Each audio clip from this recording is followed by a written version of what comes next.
That's the sound of an R97 purring.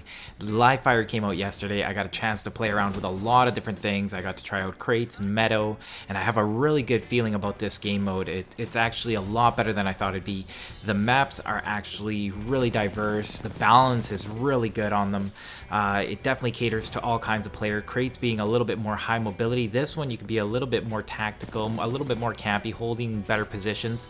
There's definitely different flavors to both of these maps, and I found that abilities that didn't get seen too much prior to this game mode are going to start making a comeback, like the Pulse Blade. That Gravity Star isn't even mine, and the combination of stacking different abilities as well as different weapons and ordnances is actually huge. Like, I didn't expect this kind of complexity in this game mode. I'm actually sad that there's only 2 maps, but the 2 maps they did give us are quite good, and I really enjoy the mode on these. It's also given me a chance to try things I would never have used. It's also just really intense. Killing people once versus having people respawn makes it so weapons that weren't viable before are way more viable here. Because when you get caught by surprise by a Kraber and you die and you're like, nope, no problem, I'm gonna go get him the second time. Here there is no second time until the next round, but even then, there's probably going to be a lot of diversity in the kind of kits that people are going to use and maybe even change to mid-rounds. So as soon as I saw kind of the synergy between grenades and pulse blades, because I used to be really good at Marked for Death, which may be making a comeback if what people saw in the files are anything to go by.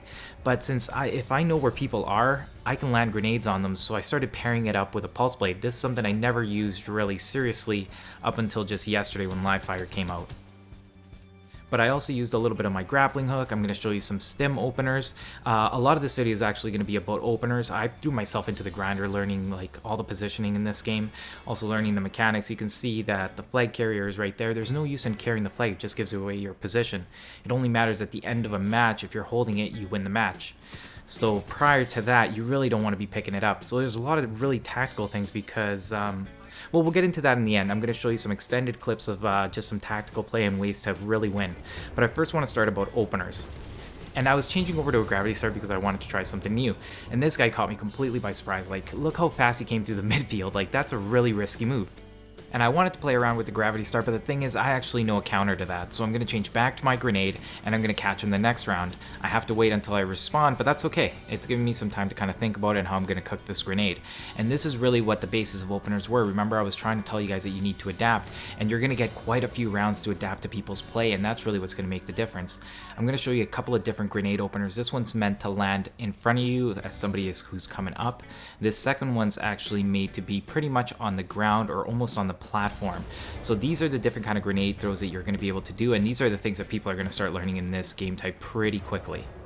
This bottom right here, there's a couple of openings at work that I'm going to show you. My pulse blade just lets me know that there's guys camping there, and even though there's no kind of opener that I can do specifically with my tactical to beat these guys, it did give me the information for an easy flank. And these are the kind of things that we're going to kind of talk about, because the stim opening that goes through that tunnel is actually really strong. So tacticals play a big part in how you're going to open up each round. And the Pulse Blade opening is probably going to become a standard for most teams, at least with organized play, because the Pulse Blade can cover about 50% of a map. You can even get 70 if you start excluding the little areas by the wall, depending on your placement. Right off the beginning, you can probably even see them spread out, so it can be super strong in the right hands, and probably something you're going to start seeing a lot of. You may even want to try it, because I did make the transition after seeing how strong it was here. I also made the transition to the question mark boost because you only have to get like a kill and it resets each round. It just makes more sense. We doubled up on the pulse blades. That's never a good idea. The reason I'm going left and right is because I'm not even looking at my screen. I'm looking at my radar trying to figure out where this guy was going. I don't know if he thought he was really tricky. He must have missed the pulse blade because he was already holding the flag. I don't even think it mattered. You definitely don't want to be aggressive with the flag. That makes no sense at all. And I get pretty excited here because that's my first pulse blade kill. I just never used it as much because now the utility though. I'm a believer. I like how everything keeps changing. I can also see boosts being a lot different. I'm obviously running the question mark because you only have to get one kill with it right now. It gives you a random boost. So first grenade was supposed to land behind. This one is a little bit easier than it looks actually, because you can just hit the roof and it'll just bounce up and explode.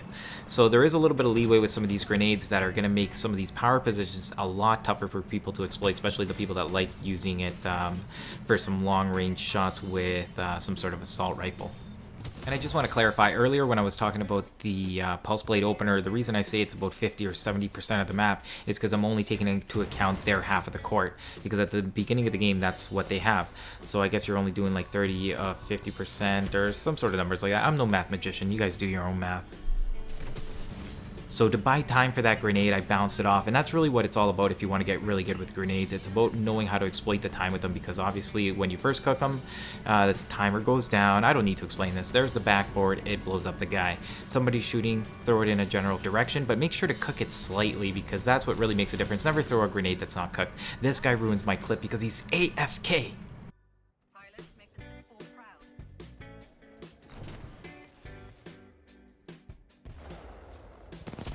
That's a stim opener. That's the whole thing. You kill one guy. That's what that plan is meant to do. And there's a lot of variations. Let me show it to you from this side. Now, none of these things are 100% safe. You have to also imagine what's possible from their end. This guy threw a gravity star, not bad. An uncooked grenade, that's terrible. And that's where their opening ends. You have to be able to adjust your openings because they're not always going to work. You have to be able to backpedal.